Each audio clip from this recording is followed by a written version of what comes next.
Welcome to the first module of First Class Travel Secrets. I'm Erika Kullberg, and I'm so excited that you're here. Tell me if you can relate to this. I used to walk through business class to get to my cramped economy seat on flights and look longingly at everything they had that I never thought I would be able to have. The legroom, the glasses of champagne, the amenities bag. I remember wondering what kind of jobs they must have in order to be rich enough to afford business class seats. I never once thought, oh, one day I'll be sitting in business class, because it was so far out of the realm of possibility for me. It was too expensive, too unrealistic. Fast forward to today, I now fly in business or first class almost every time I fly. In fact, just in the last 6 months, I've flown to Japan, London, Copenhagen, Seoul, and Dubai on business or first class. And guess what? I paid on average less than $300 cash for each of those flights. In fact, I've been using these same strategies to travel luxuriously on a budget for over 8 years now. Even when I was in $200,000 of debt right after I graduated from Georgetown Law, I was flying in business class because I knew how to maximize the points and miles game. But how did I know, and what did I do?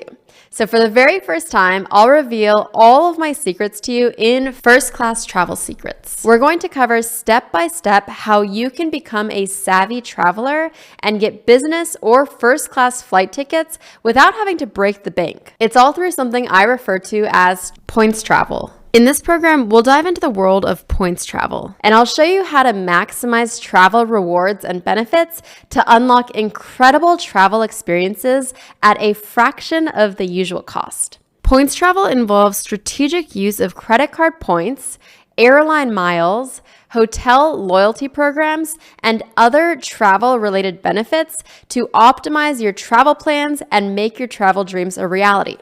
This program is designed to teach you exactly what you need to do to be able to book a trip with credit card points and save thousands of dollars. It's broken down into 10 modules, covering topics like how to select the right credit card for you, what credit card points are, and how to earn them quickly, transferring points for maximum value, and how to find and book awards flights using your points. And if that sounds overwhelming right now, don't worry. By the end of this program, you'll know how to points travel like a pro, and trust me, this will transform how you travel. Now, before we dive in, let me explain what I mean when I say points travel or points traveling. Points travel means accessing and maximizing rewards that you're entitled to. You're simply taking advantage of benefits that the credit card offers, just like the credit card's warranty extension benefit. Think of it like when I tell you on all of those social media videos that you're entitled to compensation from, let's say, an airline when there's a delay or there's something wrong with your luggage. It's a benefit that the company offers and is clear in their fine print, but most people don't know a lot about it. But putting in this little bit of effort to understand points travel will give you a lot in return. And don't worry, I've read the fine print so that you don't have to, and we're going to cover it all in this program. So growing up, I was taught that credit cards were evil and I should avoid them at all costs. But here's the truth.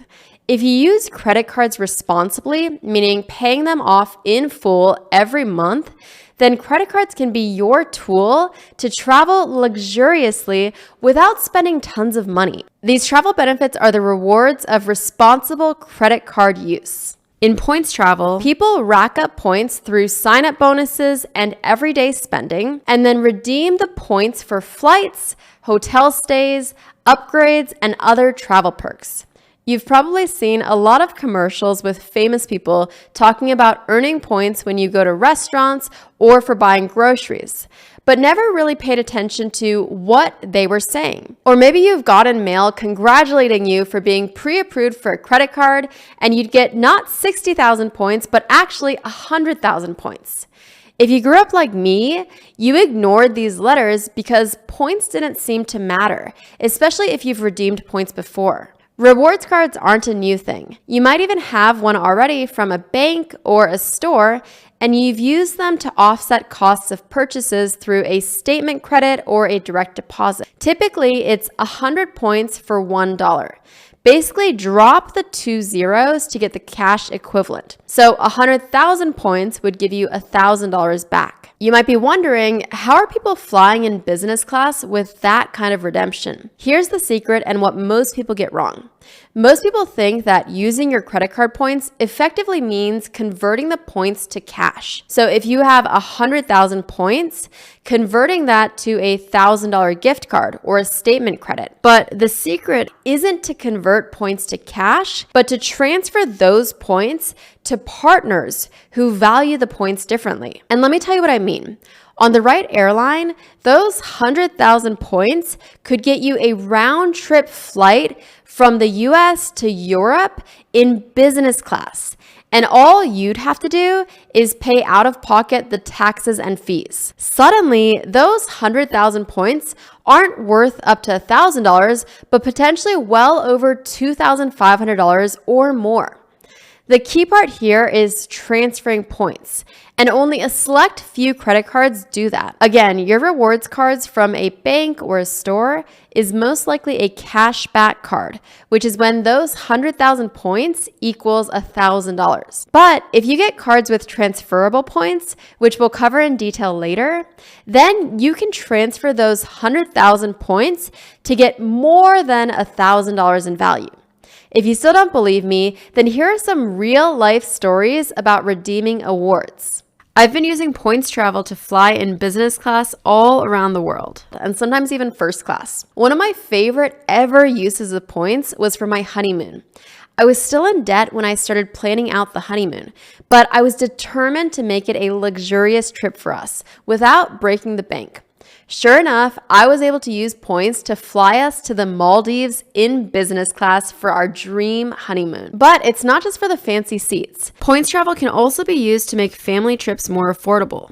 For many couples and families, flying is so expensive that they've never taken a vacation or gone on a trip to see people they love. But with just the points earned from regular purchases on rewards credit cards, they can cover the costly expense of flights for everyone in the family, which gives them the freedom to finally travel. Another real-life use case of points travel is for emergencies. We've all been there. There's a dire situation in your family and you need to go somewhere immediately, but the cash price of tickets is really high because it's so last minute. Or you get an amazing opportunity for your career or business, but it's on the other side of the country and only the premium seats are available and they're crazy expensive. This is where points travel can save the day. If you pause and scroll below this video, you're going to see a real life example of how in an emergency, points travel can really save the day and allow you to get what would otherwise be an expensive last minute flight just for points. The points travel skills you'll learn for fun times can also be helpful during stressful times. That's why I made this program. It's for people who want to travel more without spending a lot of cash, travel in luxury with comfortable seats, access to lounges, and more perks. And for people who want to be able to afford the vacation that you deserve or visit people that you haven't seen in a long time. And it's also for people who want to be prepared for these emergencies. If you're still struggling with the idea of points travel, I understand. It can be difficult to unlearn what we've been told about credit cards, like it's irresponsible to have one, or they're downright dangerous. But don't let misinformation hold you back from the trip of your dreams. Let's talk about some credit card myths. Meet me in the next video where we'll dive into these major credit card myths and what the truth is.